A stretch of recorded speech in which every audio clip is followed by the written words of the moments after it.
Hello, I'm Get the Cans, and I'm responding to a message from Darth Trail on his views of the L. Ron Hubbard Start a Religion quote. He asked a question to Anonymous, and I decided I'd like to address it. Writing for a penny a word is ridiculous. If a man really wants to make $1 million, he would start his own religion. What would the effect of such a quote have on Dianetics today? It lowers the value of Dianetics by showing the possibility that LRH's so-called discoveries are based entirely upon gaining wealth.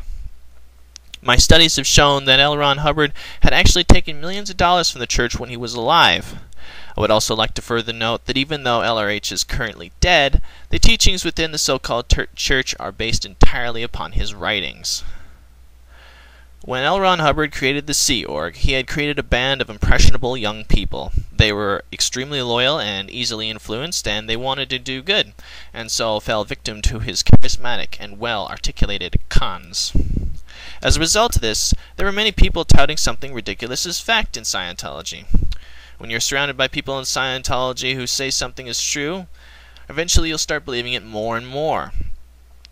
More people start believing, and they start to push the message too, until things start getting out of control. This is why Scientology still exists today. To help reinforce the idea that the information he wrote is based on truth, Scientology does a great deal of denial and censorship when it comes to comments on the materials covered within the organization and the manner in which it is organized, which helps lead one to believe that it was not simply made up. To assume the materials that proclaim to increase communication and other skills within Scientology's curriculum to be obviously written off the top of somebody's head would assume that the public participating within the exercise has the knowledge of what constitutes authentic research and expertise.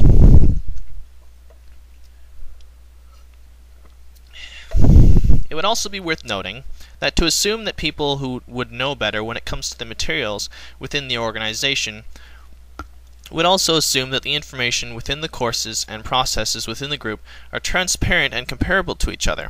The level of secrecy within this group prevents proper analysis of the information that is required for any kind of conclusion. Your analogy on sweeping streets is weak. I could just as easily compare dictatorship to keeping peace. Although the dictator has no doubt killed many people, has he not still kept the peace?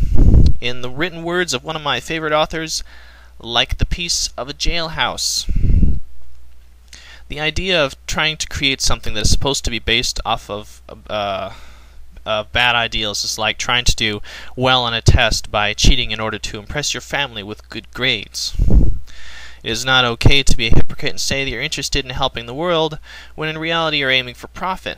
The reality is what really happens, and daydreams and empty promises mean nothing.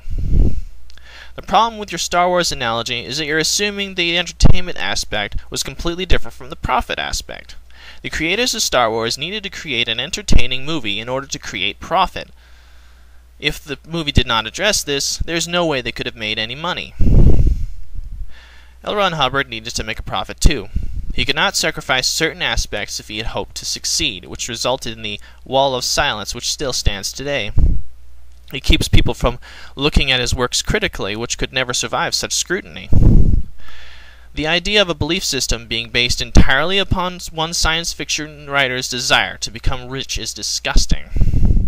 It ends up creating the need for the utmost secrecy, which puts up a wall of silence, separation from non-believers or critical thinkers, as the disconnection policy addresses, and the attacking or hounding of those who would speak against the organization, who would otherwise give people who know nothing about the organization information that would clash with the propaganda delivered by the so-called church. The religion would never survive without these tools to help back it up, and these tools are needed since the basis of all the organization's works are based entirely upon profit of the upper management of the group. Final words: you can't assume that just because something is good, that something intends to do good, that it is good. The actions behind the message speak louder than the representatives of the message ever could.